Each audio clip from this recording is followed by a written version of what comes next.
before sunrise on a mild summer morning in June 1995.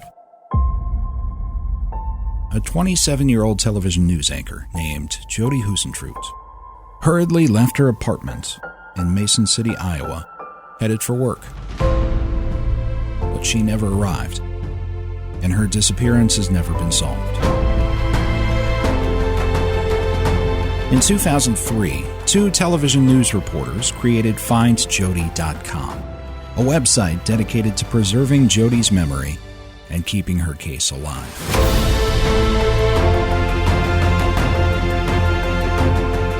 This is the official Find Jodi podcast.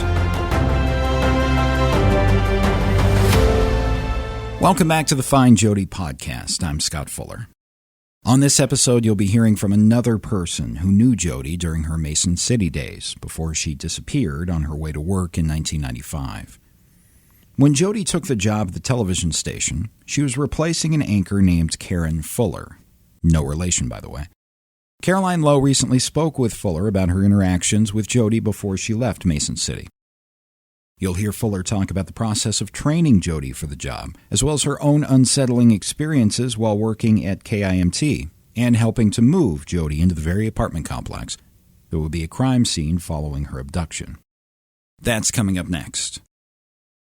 Here's Caroline Lowe's conversation with former KIMT reporter and anchor Karen Fuller. You actually trained Jodi Huisentruit to take your place. Can you kind of fill me in a little bit about that? Walk me back to what you did there and just what was the morning shift like back then. But if you could start with training her, that'd be great.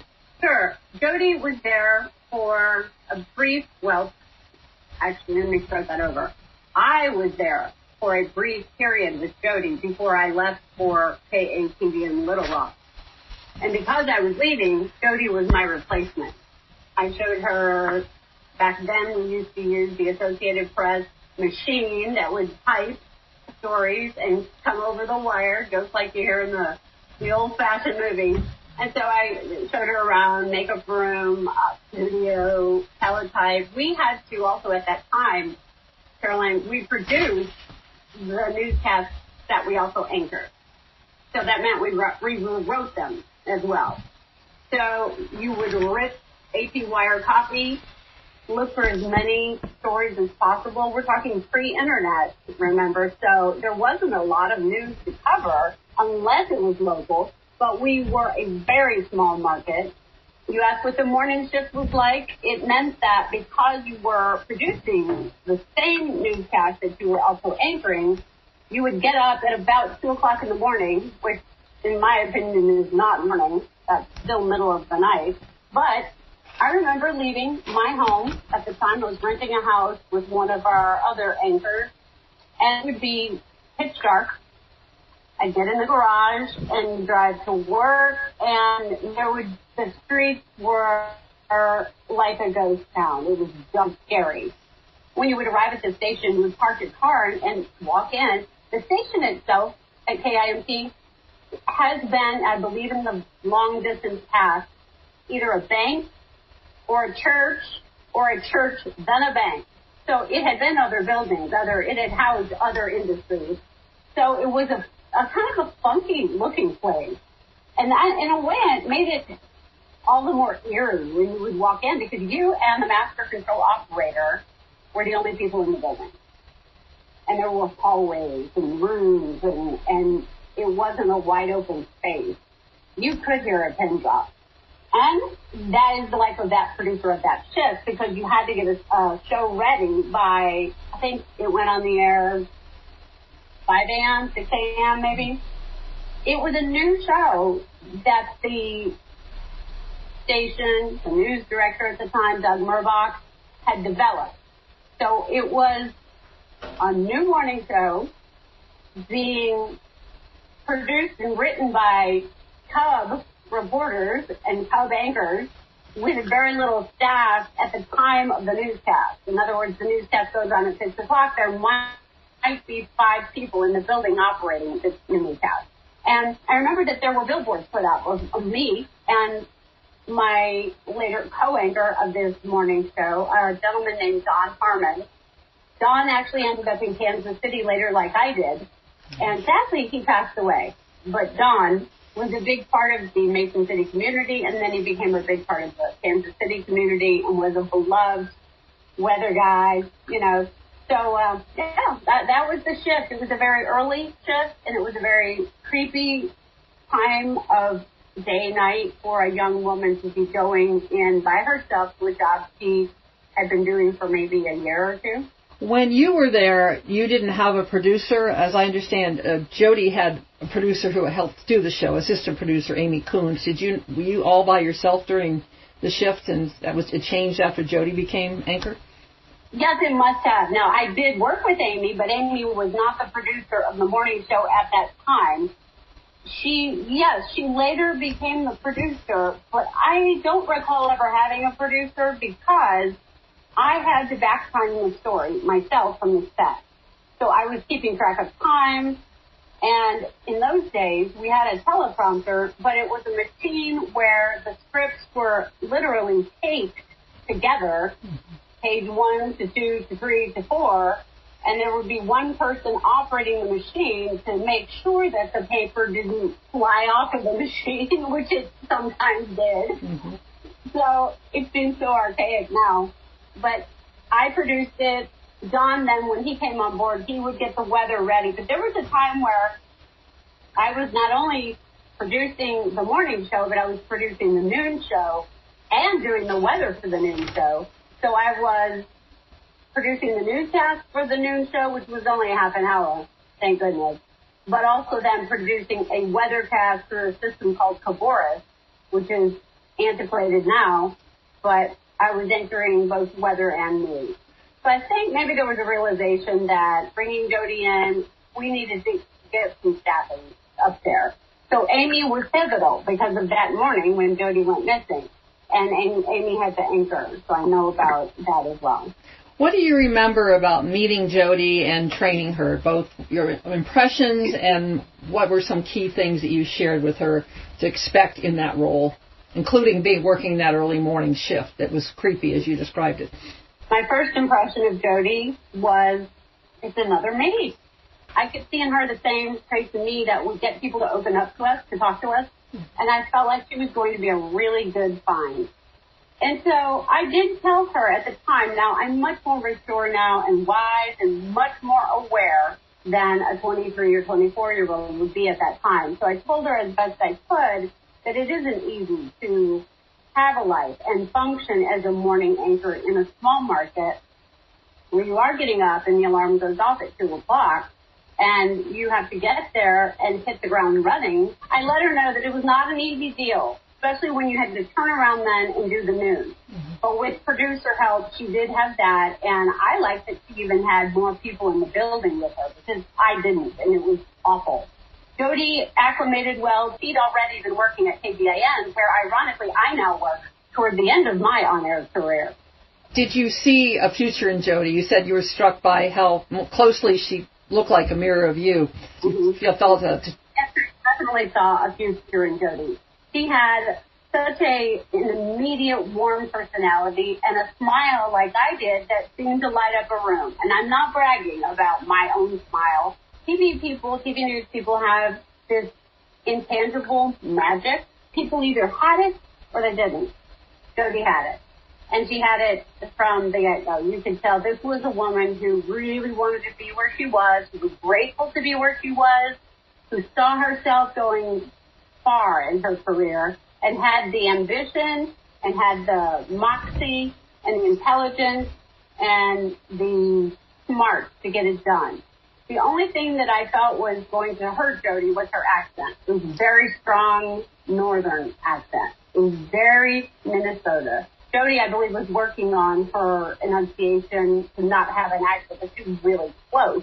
But as far as my impression of whether she would have made it, she would have been anywhere she wanted to be now, depending on the situation. Things change when you grow a little bit older, late 20s, and you maybe want to settle down and have a family. And I know that Jodi's family has been very much about the family.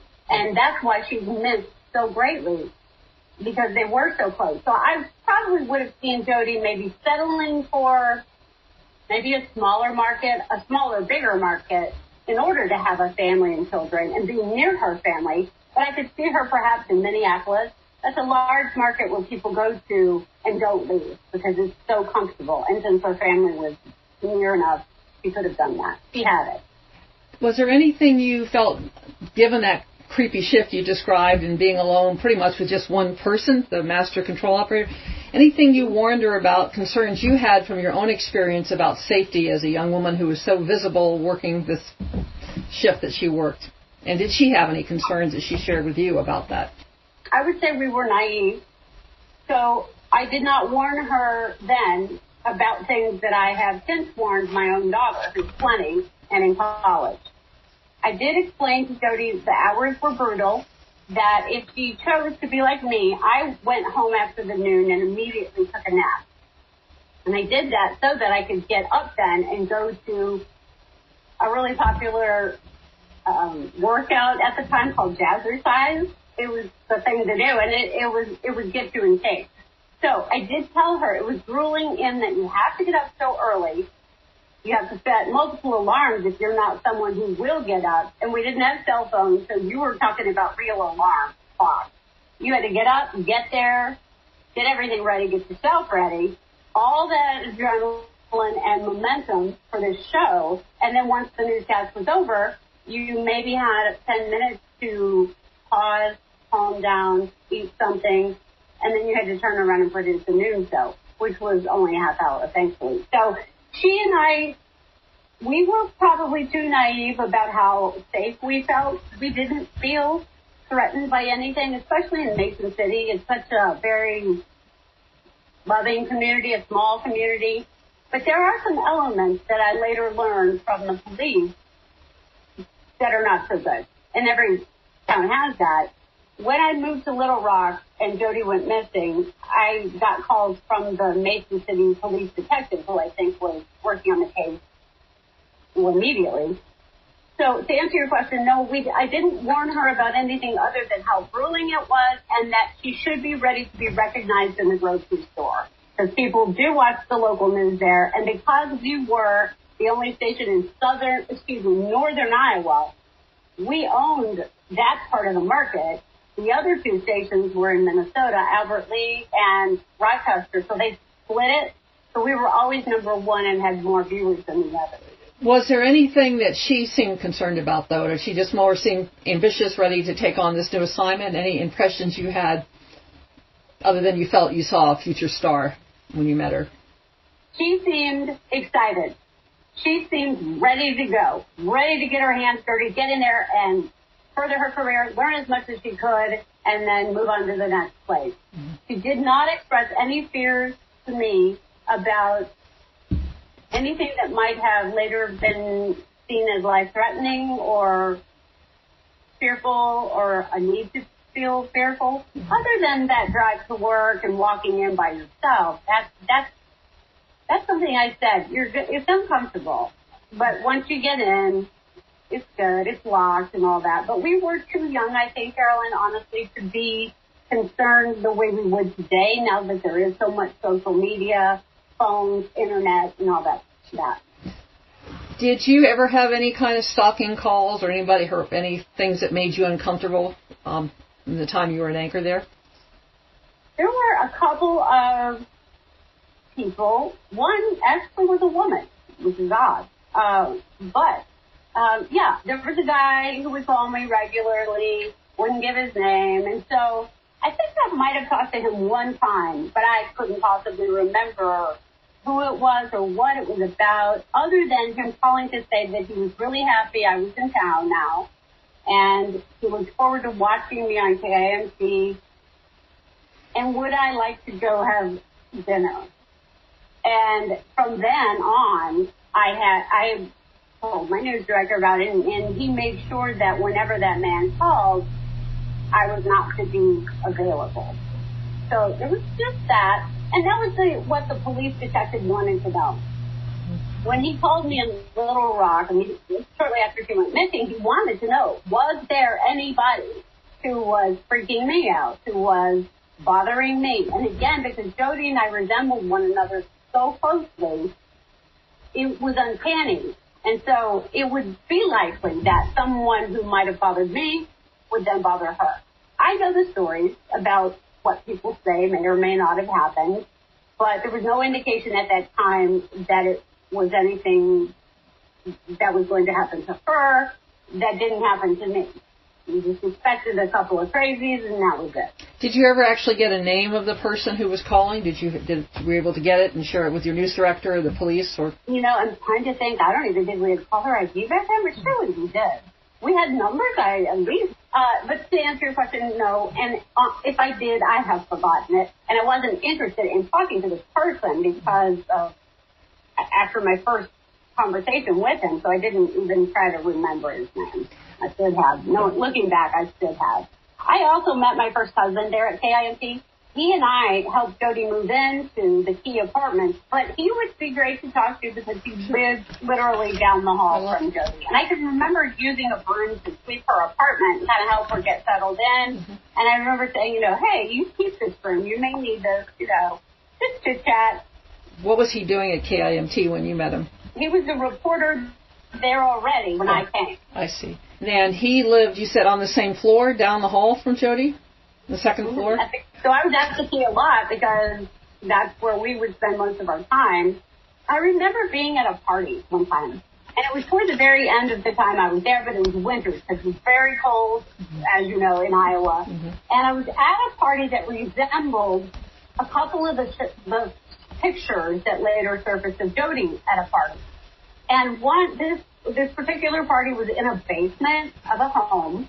A lot of people from Mason City that I wasn't familiar with, but they all knew me. And it was I got the sense that there was maybe a harder drug thing going on there in the community than I was aware of. I don't do drugs, never did, never would. Mm-hmm. So it was a little shocking. I remember feeling intimidated by being in a situation with a lot of younger people that I didn't know. Any of the business people, any people in the community that Jodi would have gotten to know that you probably knew? I mean, did you find there's any kind of that part of your role being out there, like she was at the chamber dinner the night before she disappeared? Is that something you ever would have done in your role? Oh, sure. Mm-hmm. Yes, I would have. Had I been there, it would have been me at that. We would represent the station for various events. Mm-hmm. I want to say that I was buddies with a Globe Gazette reporter, and that I liked the mayor at the time. Mm-hmm. Those are impressions I have back at that time. Mm-hmm. We all hung out at the OP. Everybody went to the OP. Mm-hmm. So I'm sure Jodi did too, if it was still open. That's just somewhere we would spend we were young, so we had the energy to go out drinking and then get up and, do our thing the next day. So the OP was a big hangout. The party that I went to, I can't even remember who took me there, but it was I just got a feeling there's an undercurrent in that town that was a little off. Mm-hmm. And we only had one murder in all the time I was there. Like a big deal, because things like this didn't happen in Mason City. You're talking mostly older people, retired people, and such. So it seemed strange to me that there would be maybe a drug element. Maybe a dealers, I don't know, I'm speculating, but it was kind of a route up into Minnesota. Now, I-80 and I-35 are main drags for both drugs and trafficking. So I was aware of those things because I also drove by I-80 a lot back home to Chicago. When you looked at the video from Jodi's party, there were some shady people. There were some shady people, you said? Some shady people there. At her birthday party or at your party? At the party I went to. There were shady-looking people. Now, I don't know if they're probably great people, but that's why there was just a sense of unease about that party and partying in Mason City because I didn't even know they were happening, and they were. When you moved on to Arkansas, when was the next time, or did you have any follow-up contact with Jodi over the years? Did she reach out for any advice or anything like that? No. Mm-hmm. It seems like I wasn't even there that long before she went missing. When did she go? So to answer your question, no, we didn't have further contact. And there was no internet. It would only have been by a phone call or a letter. Right. And no, it did not. We've been going back to the key apartments because I keep wondering if there's somebody there who, and unfortunately, probably about a quarter to a third of the people I've reached out to are deceased. It's very frustrating. And so the clock is, God, so has to be. And I remember being told that people heard a scream, right, but went back to sleep.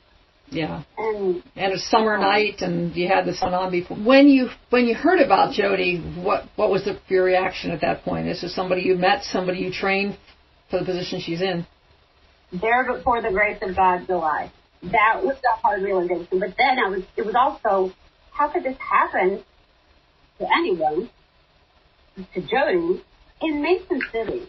This is just not a place where that happens. Mm-hmm. And then there was the report of the white van and the scream, and her stuff was found by her car and stuff. And I had a hard time rectifying this business about a white van, but it seemed like she had to have been picked up, pushed in, and gone, because more noise would have been made. No one could have, heard her there, gotten her in the river and stuff without a lot of commotion at that hour. So it seemed to be like it just had to be a grab and go. Mm-hmm. And I just was sick to think that she could still be alive and not able to get away, mm-hmm. that maybe she had been tortured or because we didn't know. We still don't know. Mm-hmm. But I've always wondered, I felt like it could have been me, just as easily.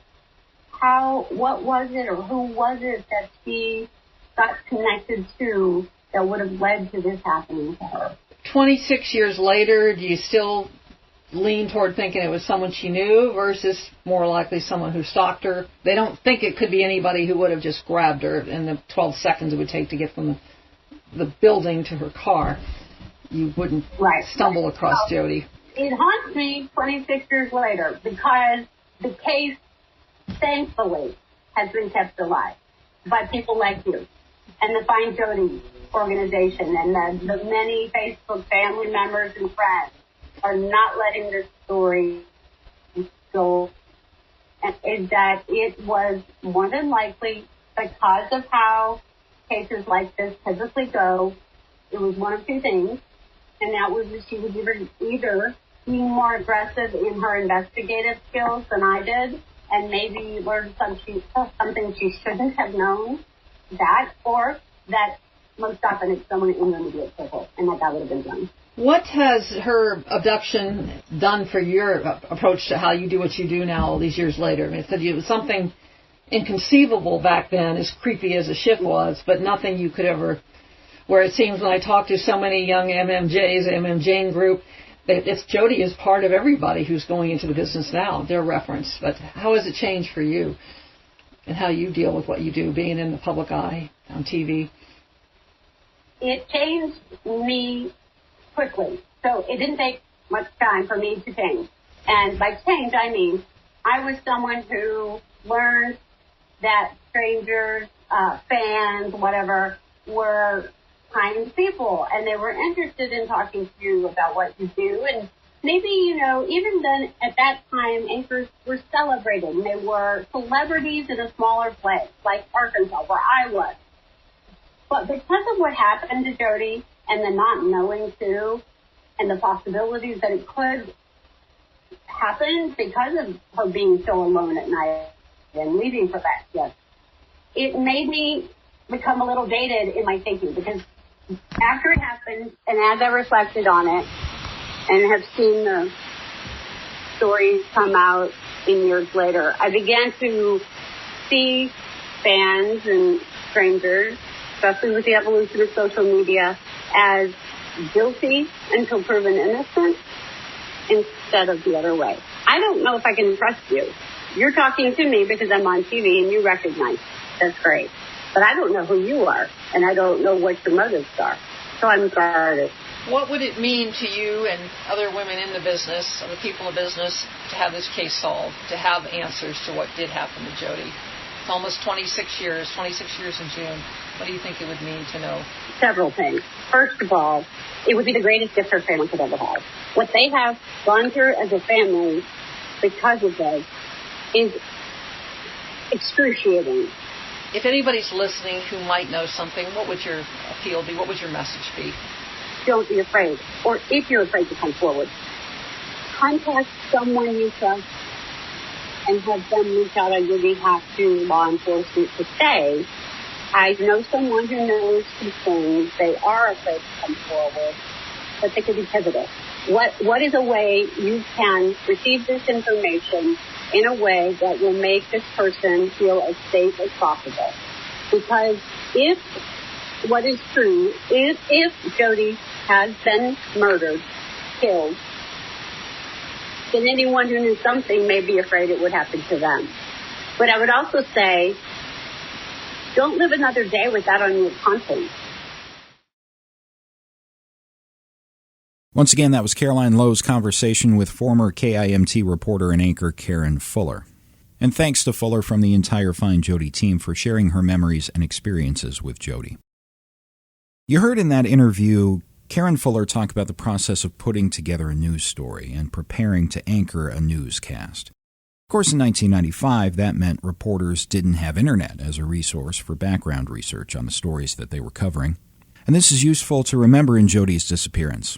I've spoken myself with a librarian at the Mason City Public Library who remembers Jodi coming in to use the library for some stories she was covering.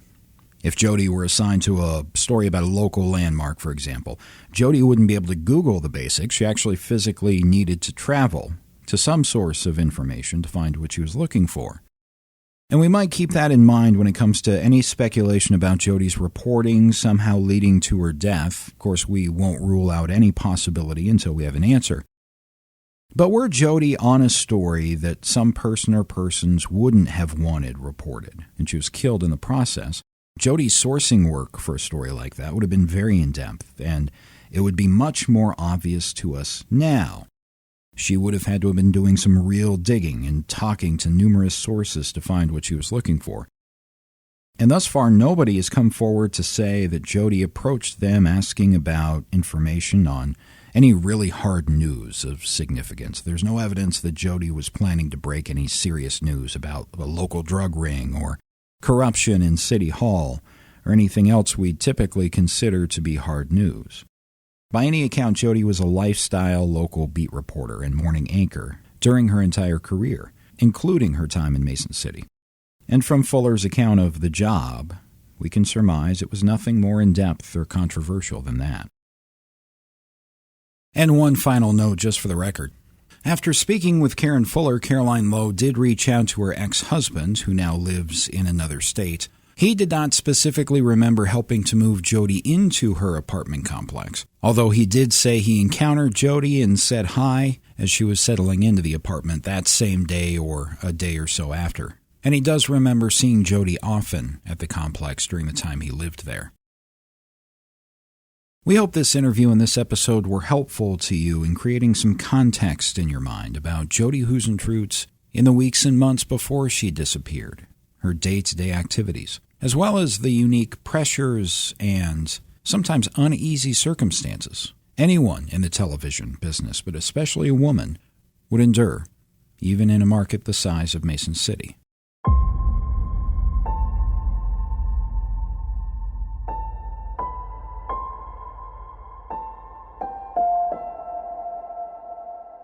Thank you for listening to this episode of the FindJodi Podcast. FindJodi is a nonprofit run by volunteers. Thank you for your donations and sharing links to our posts and podcast episodes with anybody you know who was living in Iowa or Minnesota at the time, or anybody else you know who might be interested in the case. You never know where answers will finally come from. I've mentioned before that we have some very interesting stories and leads that we'll be sharing with you here in upcoming episodes of the bi-weekly podcast, and we look forward to bringing those to you. And as always, anyone with information about Jodi's case can reach out to the Mason City Police Department or the Iowa Department of Criminal Investigation. You can also anonymously contact the Find Jodi team at findjodi.com. For the entire Find Jodi team, I'm Scott Fuller. Thank you for listening.